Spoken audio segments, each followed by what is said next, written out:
അതുപോലെ തന്നെ തങ്ങൾ അത് വളരെ സവിസ്തരം നടത്തിയ ഒരു പ്രതിപാദനമാണ്, പ്രസ്താവനയാണ്.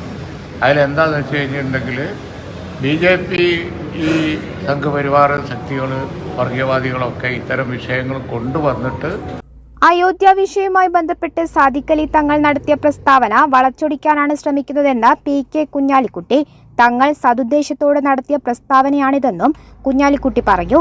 നേരത്തെ ബാബരി മസ്ജിദ് തകർത്തപ്പോൾ പാണക്കാട് മുഹമ്മദ് അലി ശിഹാബ് തങ്ങൾ എടുത്ത തീരുമാനത്തെ ദുർവ്യാഖ്യാനം ചെയ്തിരുന്നു. എന്നാൽ പിന്നീട് അതാണ് ശരിയെന്ന് എല്ലാവരും അംഗീകരിച്ചത് കണ്ടതാണ്.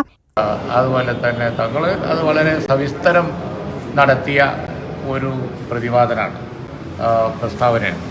അതിലെന്താണെന്ന് വെച്ച് കഴിഞ്ഞിട്ടുണ്ടെങ്കിൽ BJP ഈ സംഘപരിവാർ ശക്തികൾ, വർഗീയവാദികളൊക്കെ ഇത്തരം വിഷയങ്ങൾ കൊണ്ടുവന്നിട്ട് ഇന്ത്യയിലെ പ്രമുഖ ന്യൂനപക്ഷമായ മുസ്ലിം കമ്മ്യൂണിറ്റിക്ക് കൂടുതൽ അവരെ പ്രതിരോധത്തിലാക്കാനും അവർക്ക് ബുദ്ധിമുട്ടുണ്ടാക്കാനും ഉള്ള പരിപാടികളാണ് എന്നുള്ളത് തിരിച്ചറിഞ്ഞ് വിവേകപൂർവം ഉള്ള ഒരു സ്റ്റാൻഡ് ഈ വിഷയം വന്നപ്പോഴും അത് കത്തിക്കാൻ നോക്കിയവർ കൂടുതൽ ദോഷം ന്യൂനപക്ഷങ്ങൾക്ക് വരുത്തി വെക്കുകയാണ് ചെയ്തത്.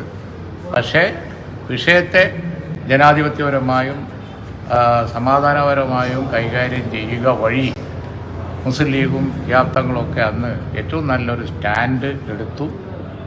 ബാബരി മസ്ജിദ് പ്രശ്നം വന്നപ്പോൾ ആ വിഷയത്തിലൊരു മാതൃക കേരളത്തിൽ നിന്നുണ്ടായി.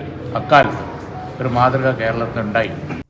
ഇലക്ഷൻ വരുമ്പോൾ BJPയും സംഘപരിവാർ ശക്തികളും മുസ്ലിം സമുദായത്തെ പ്രതിരോധത്തിലാക്കാനുള്ള ശ്രമമാണ് നടത്തുന്നത്.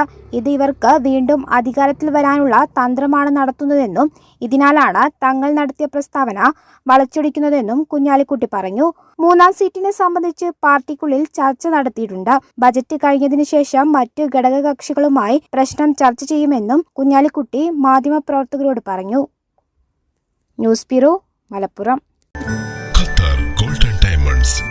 Calicut road, Valanchery main road, Tanalur.